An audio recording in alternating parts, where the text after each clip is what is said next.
Oke, assalamualaikum warahmatullahi wabarakatuh. Kembali lagi ke Sobat Kons bersama kita di Konseling Podcast Konseling.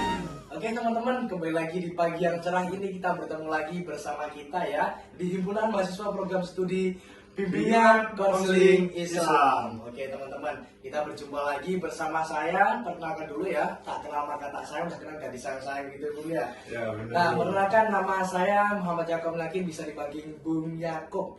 Nah, ada partner saya di sini. Namanya siapa, Bung? Nama saya Argiansa Ramadan, bisa dipanggil dengan Bung Argi. Bung Argi. Oke, teman-teman.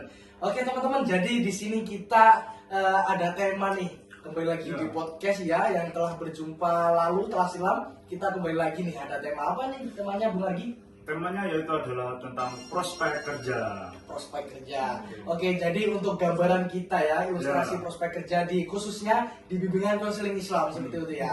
Nah, jadi untuk menentukan arah kita nantinya akan kemana, mau jadi seperti apa, seperti itu Bung ya.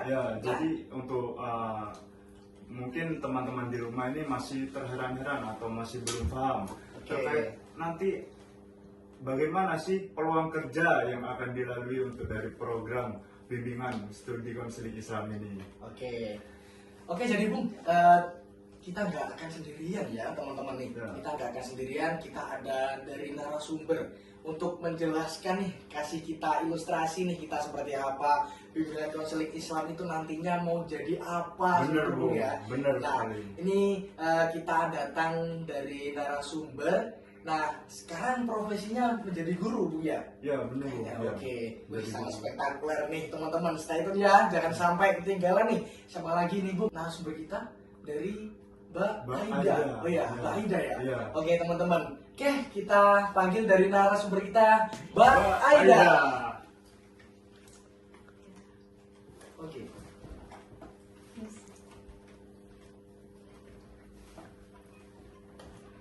Oke teman-teman, nah jadi kedatangan dari narasumber kita Mbak Aida nih. Selamat pagi Mbak Aida.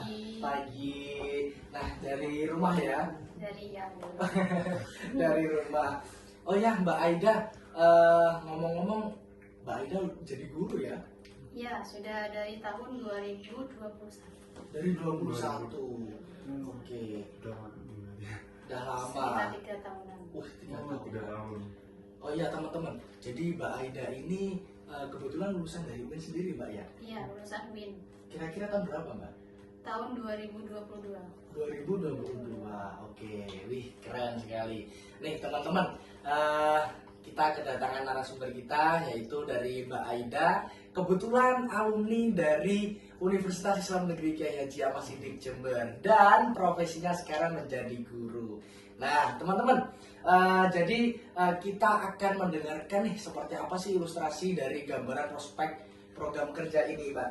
Jadi kita pembahasannya di situ, prospek program kerja.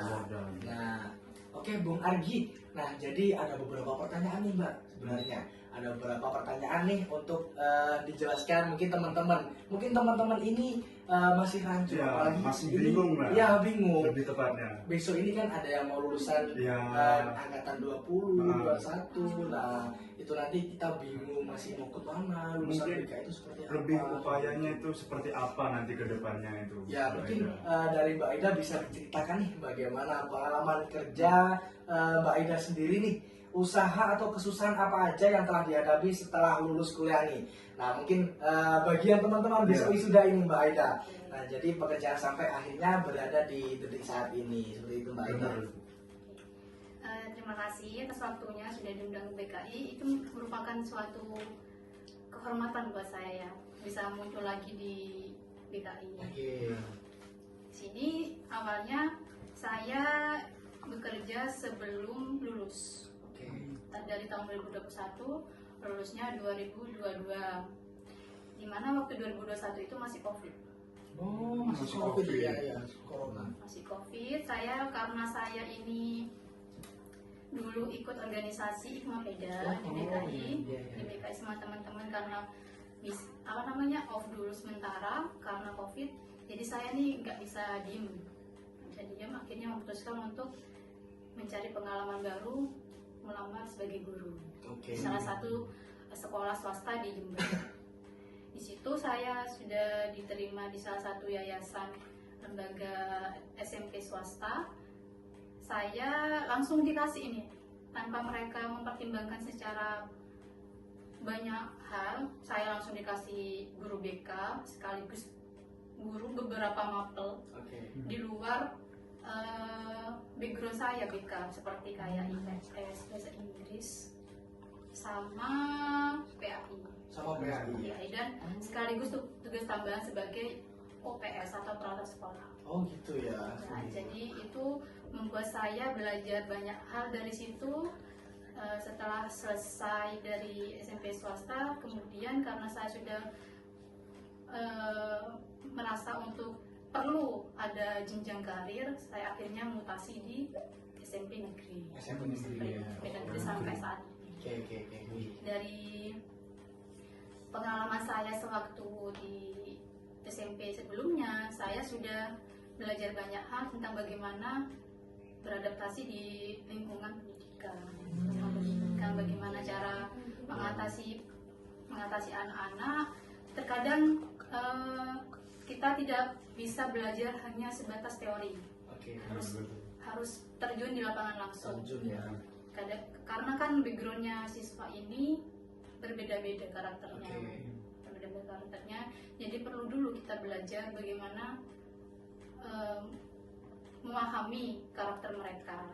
Oke. Dari situ saya kan juga pernah jadi operator. Akhirnya ketika saya sudah selesai dan sudah cukup di swasta, saya ke negeri dan membuat aplikasi. Oh, Situ oke. menyalurkan ilmu yang sudah saya dapatkan di sekolah sebelumnya untuk saya jalankan saat ini. Oke.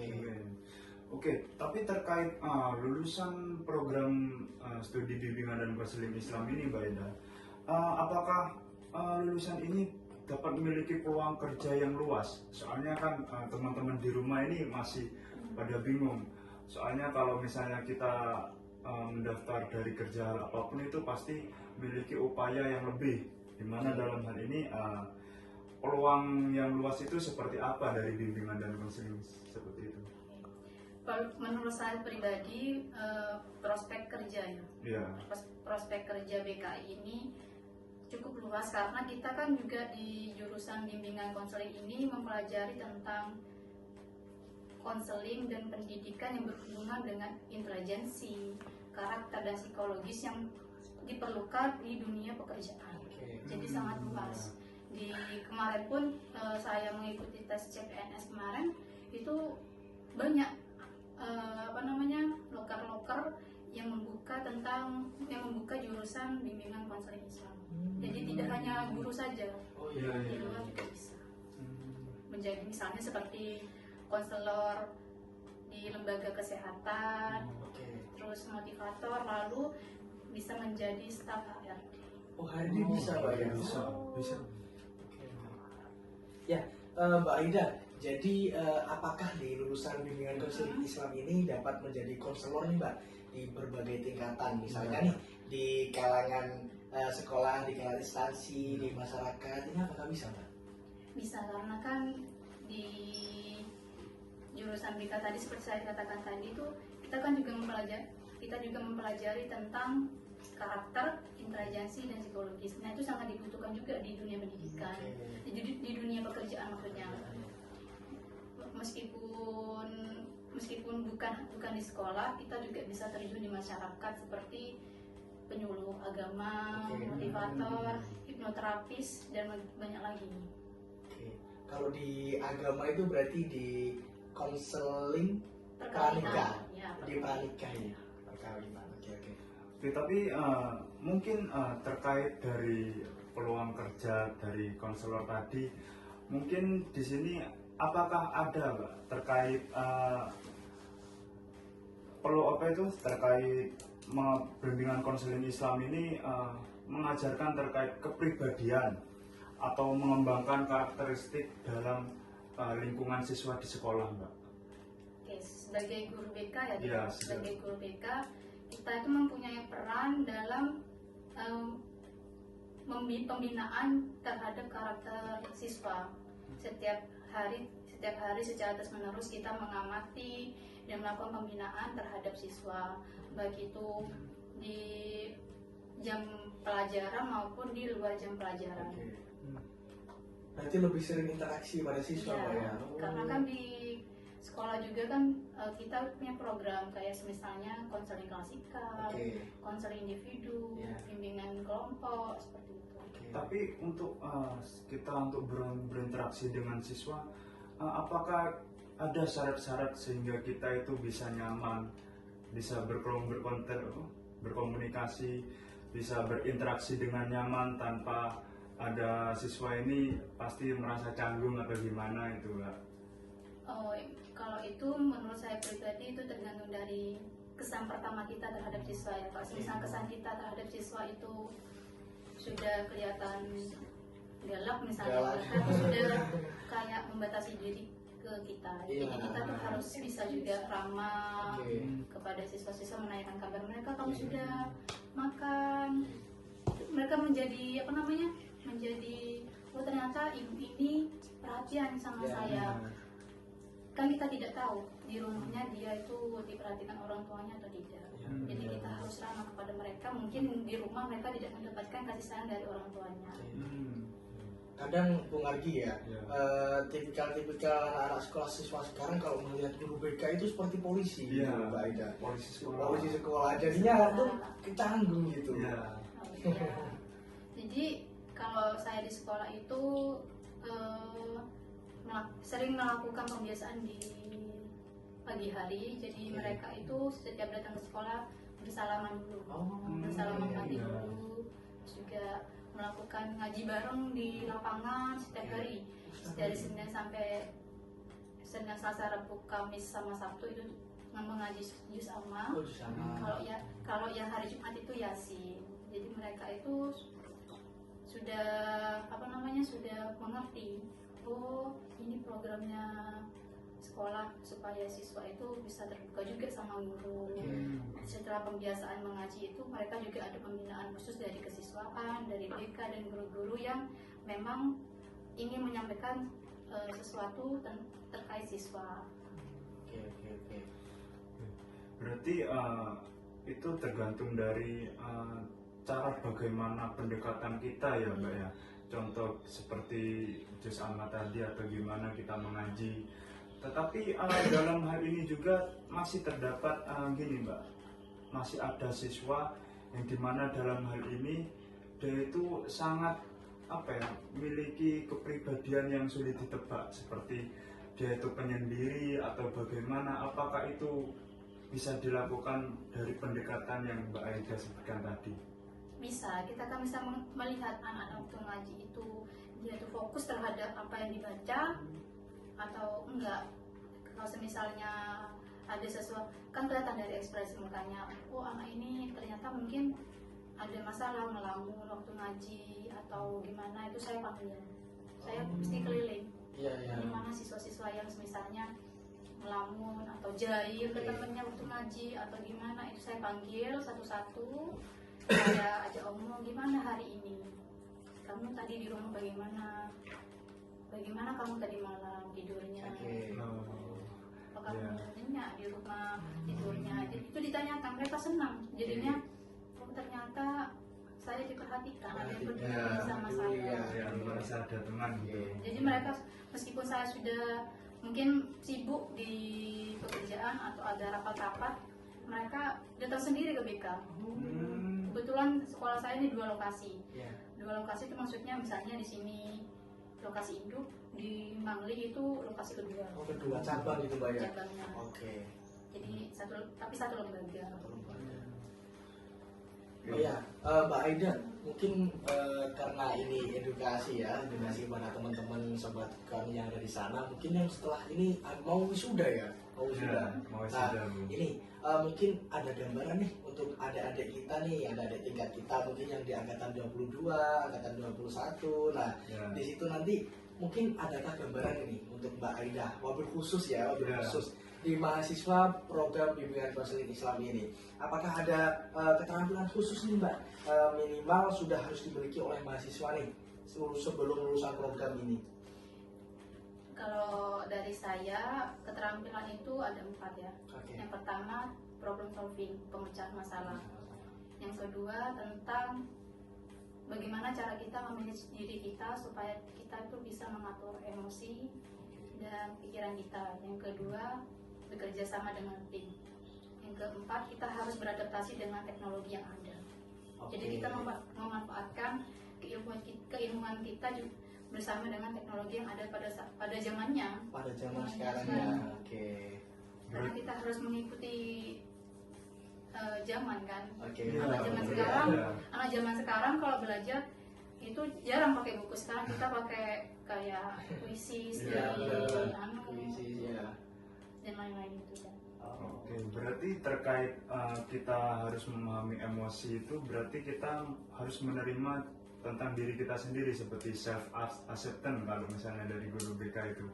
Berarti kalau misalnya si dalam hal ini mahasiswa itu masih belum menerima tentang dirinya sendiri itu bagaimana Pak? Soalnya kan itu juga terkait pengaruh dari keterampilannya si mahasiswa tersebut Kak. Oh iya, itu di jurusan bimbingan konseling Islam kan kita juga mempelajari bagaimana cara memahami orang lain. Bukan hanya memahami orang lain, tapi juga kita harus kenal dengan diri kita sendiri. Sebelum kita terjun berarti kan? Iya, Sebelum kita sebelum. terjun ke dunia kerja, kita harus mengenal diri kita sendiri dulu untuk melanjutkan apa sih yang mau kita lanjutkan buat Oke. karir kita. Nah itu ada 5. Kita harus mengetahui bakat, minat, pencapaian, value, dan satunya lagi tentang personality kita bagaimana. Oke. Dan kita juga harus memahami kekurangan kita tuh apa, kelebihan kita tuh apa, terus juga value kita tuh apa dalam dunia kerja tuh apa yang kita mau cari, atau gaji yang besar, atau jabatan, atau lingkungan kerja yang nyaman. Kita harus mengetahui itu dulu, dan juga harus bisa mengatur, kalau bisa menyadari kalau kita ini juga dalam proses belajar. Tidak boleh, oh saya pengen jadi ini, kita harus ada prosesnya dulu. Oke. Ya. Nah, untuk mencapai proses itu kita harus mencari pengalaman di organisasi, bisa langsung terjun ke lapangan juga bisa, berinteraksi dengan banyak orang juga bisa. Itu juga bisa membuat kita menjadi pikirannya menjadi lebih dewasa, menjadi siap. Oh ternyata seperti ini di lingkungan kerja itu seperti ini.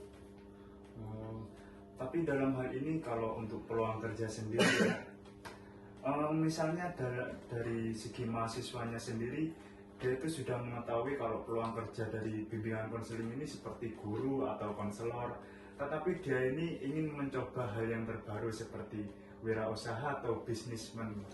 Apakah itu bisa masuk Mbak terkait dari pengalaman dia sebagai bimbingan konseling itu, pelajarannya atau sebagaimana? Sebagai lulusan BKI Iya. ingin terjun menjadi wirausaha itu Iya. kan bisa, karena kita kan juga belajar memahami orang lain. Berarti itu modal pertama kita untuk mengerti bagaimana cara kita merekrut karyawan, memanfaatkan sumber daya yang ada, dan juga bekerja sama dengan berbagai pihak. Di bimbingan konseling Islam kita juga mempelajari bagaimana mengenal orang secara secara personality, Secara personality, bagaimana orang ini bertindak. Kita kan sudah Oke. mempelajari di bimbingan konseling Islam. Oke. Oh ya Mbak, mungkin ada kunci-kunci untuk menjadi sukses nih Mbak. Mungkin ya teman-teman ini banyak yang jadi guru ya, saya ingin jadi guru, saya ingin jadi konselor di Konselor, beberapa kalangan Ya. HRD mungkin ya. Ya. Ini mungkin poin-poin dari Mbak Aida nih, kunci-kunci sukses untuk menjadi kita di dunia kerja ini Mbak. Ya. Kita bisa keterima ini kayak mana ya Mbak? Sebagai pacuan ya Oke. Bunda. Yang pertama, kita harus seperti yang tadi saya sampaikan, kita harus mengetahui kekurangan dan kelebihan kita apa, dan tujuan kita untuk bekerja itu apa, serta kita harus bisa menerima perbedaan yang ada, dan juga kita harus tahu setelah kita bekerja, kita harus mengerti kalau kita bekerja bukan hanya untuk diri sendiri, tapi juga untuk orang lain. Jadi berguna untuk orang lain begitu Mbak ya. Lebih ke simbiosis mutualisme. Oke, silakan untuk Bung Argi. Ya. Oke, Mbak Aida, mungkin teman-teman mungkin ada gambaran nih ya untuk prospek kerja di program bimbingan konseling Islam ke depannya itu luas teman-teman ya. Jadi seperti yang dikatakan Mbak Aida tadi, nggak hanya menjadi guru BK. Guru BK atau konselor. Oke, jadi konselor bisa masuk di berbagai kalangan, mungkin di dunia instansi, di dunia masyarakat, seperti Mbak Aida ya. Oke, mungkin Mbak Aida cukup itu mungkin yang bisa disampaikan nih untuk para teman-teman Sobat Skon. Terima kasih, saya ucapkan banyak-banyak terima kasih Mbak Aida. Mungkin dari perjalanan rumah sampai sini panas ya, kalau kemarin kan hujan ya. Ya benar. Hujan adem sedikit. Kalau sekarang panas, tapi enggak, kalau di BKI adem kok. Oke, kesimpulannya dari Mbak Aida mungkin saya tangkap ya, jika kita suatu tindakan itu adalah resiko. Jika tidak mau mengambil tindakan, maka tidak ada perubahan. Yang ditakutkan adalah ketika berdiam diri di tempat seperti itu. Ya, saya tambahkan lagi. Oke, gimana yang lagi? penting itu untuk teman-teman itu harus semangat. Dimana dibalik ada kesempatan itu, benar dari Bung Yakub tadi, itu langsung diambil saja. Itu entah dibuat pacuan atau buat semangat atau hal-hal yang lain, itu bisa diambil. Dimana dalam hal ini pengalaman itu harus diasah dan dicari, Bung Yakub. Oke. Saya ucapkan lagi Mbak Aida banyak-banyak terima kasih ya telah merepotkan nih waktunya di pagi ini, karena ya ini untuk teman-teman gambarannya ilustrasi prospek kerjanya apa seperti itu Mbak Aida. Mungkin cukup itu Mbak Aida. Ada pantun nih Mas Argi. Ya. Ada pantun. Pagi-pagi jalan ke pasar turi. Cakep. Oke. Jangan lupa membeli nasi. Cakep. Ikuti program dari BKI. Cakep. Kalau masih bingung, lanjut di forum diskusi. Untuk tangan dulu untuk kita semuanya. Oke, terima kasih untuk pagi yang cerah ini masih bersama kita di Potseling Podcast Konseling. Oke, saya ucapkan terima kasih, banyak-banyak terima kasih untuk Mbak Aida, narasumber kita, untuk kita semuanya. Teman-teman jangan lupa stay tune di Potseling ya. Jangan lupa yang belum subscribe silahkan subscribe, like, and share. Oke, selamat bertemu lagi bersama kita di Potseling Podcast Konseling. Wassalamualaikum warahmatullahi wabarakatuh.